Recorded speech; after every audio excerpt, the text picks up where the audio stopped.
Hello. I am going to be talking about two deaths, that of Her Majesty the Queen and that of a 9-year-old little girl called Olivia Pratt-Korbel. Just a couple of words about the Queen. As King Charles said, I'm taking some time to get used to that, aren't I? As he said, the Queen had a life well lived, and mostly her life consisted of, at least in public, of not saying anything and of behaving with absolute rectitude. But then I am going on to another death, which is in its way not such a fulfilling subject. One of my subscribers was telling me, she was some days ago, that she was preparing to go to the funeral to bury a little girl who had everything ahead of her, no problems, and then out of the blue she is struck down by two violent men who were intending to attack each other. Just a complete accident. That's unspeakable beyond description. And it's to do with gang violence in Liverpool.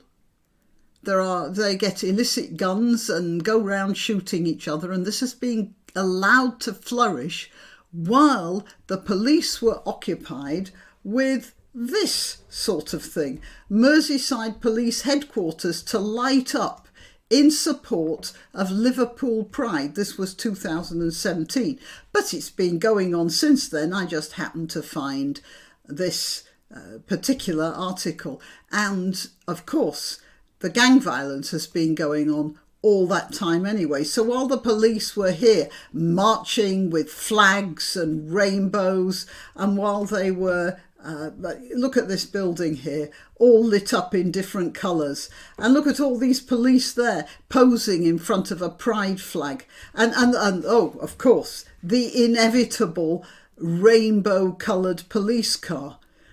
And all that time, organised crime, and as you can see here, which is mostly disorganised crime, was flourishing and making the lives of average Liverpudlians difficult, constrained, harsh, and ultimately murderous. And this is what the police were doing. So, yes, am I angry? Yes, I am. A 9-year-old child. Now, there's a crackdown. And the words stable doors and bolting horses come to my mind. Was it necessary for a 9-year-old kid to die before we got this sort of article here in the BBC? Olivia Pratt-Korbel. Police arrest 32 in organised crime crackdown. Police in Liverpool have made more than 30 arrests in 24 hours as they crack down on organised crime after the fatal shooting of Olivia Pratt-Korbel. And, of course, we have to point out that if they had done this before the fatal shooting of Olivia Pratt-Korbel, my subscriber would not have had her heart broken. That mother of a little girl, obviously loved little girl, would not be heartbroken for the rest of her life. And that little girl there would be still around, doing her homework, growing up. All sorts of things she could have done. She could have had a life well lived as well, just like the Queen. This was cut out of her possibilities by Merseyside Constabulary. Right. And believe me, in a few months, it all will be forgotten by that same Merseyside Constabulary. They've just picked up a few criminals now. Some of them will get off. Some of them will be processed through the courts. And then the police will go back to wearing high heels. I'm talking about the men. And painting their cars in rainbow colours and marching in pride events. It's up to Olivia's family to make sure that they don't forget, that they don't go back to this. If there's one thing we can make out of the death of that child, it's the family's determination to hold the police to account, to make the streets cleaner of crime all round. That's the only way they can make something remotely meaningful out of this truly horrible situation. And there's one possibility: they might have more help from the government, because it appears that Liz Truss's new government has less wokeness in it at present. Who knows? It's very difficult, but one can hope. This morning, by the way, talking about hope, I took myself and a friend, she's visiting from a distance, so she's staying over for a couple of days. We went up to the stables, not to ride, but to pick blackberries. I'm going to give some to the farmer. She likes to make blackberry and apple crumble, and some for us. I also like to make blackberry and apple crumble, and we have a lot of apples on our trees in the back garden. You see, life goes on, doesn't it? Even for those heartbroken by the death of Olivia, life will go on if you let it. Fruit ripens and is picked, then it grows again.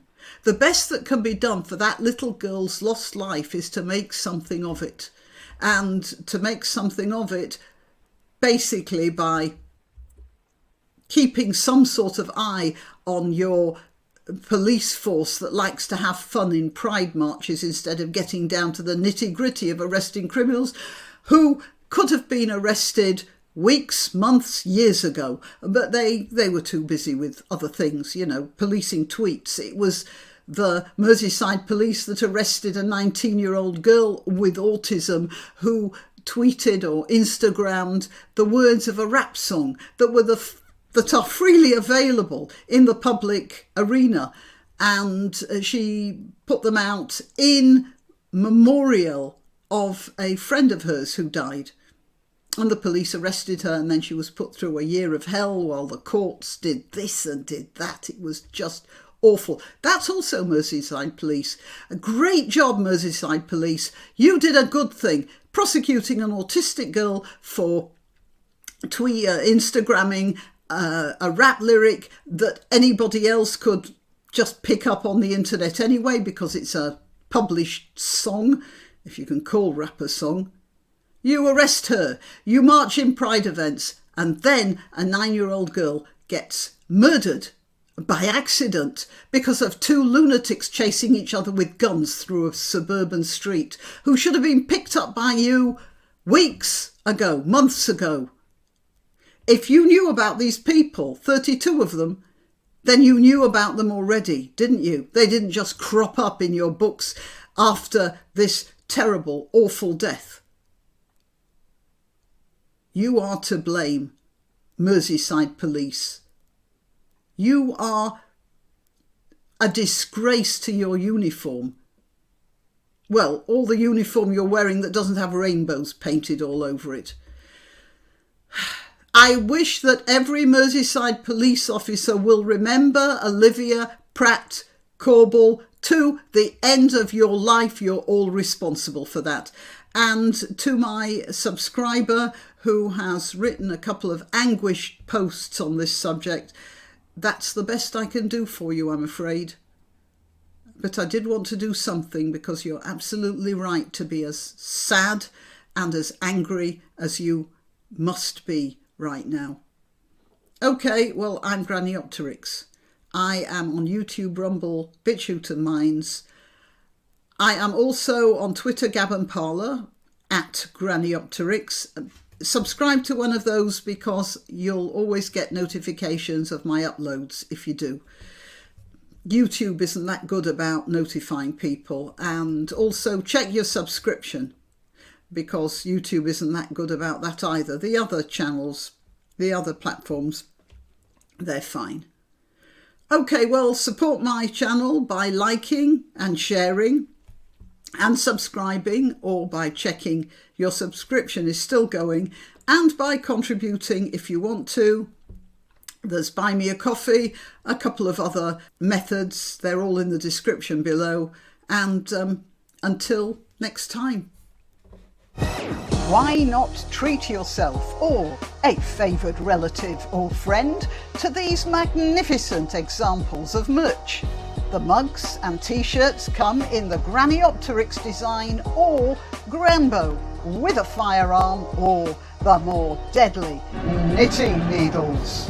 Go to www.granniopteryx.com and whatever platform you're watching this on, please click like, subscribe and share.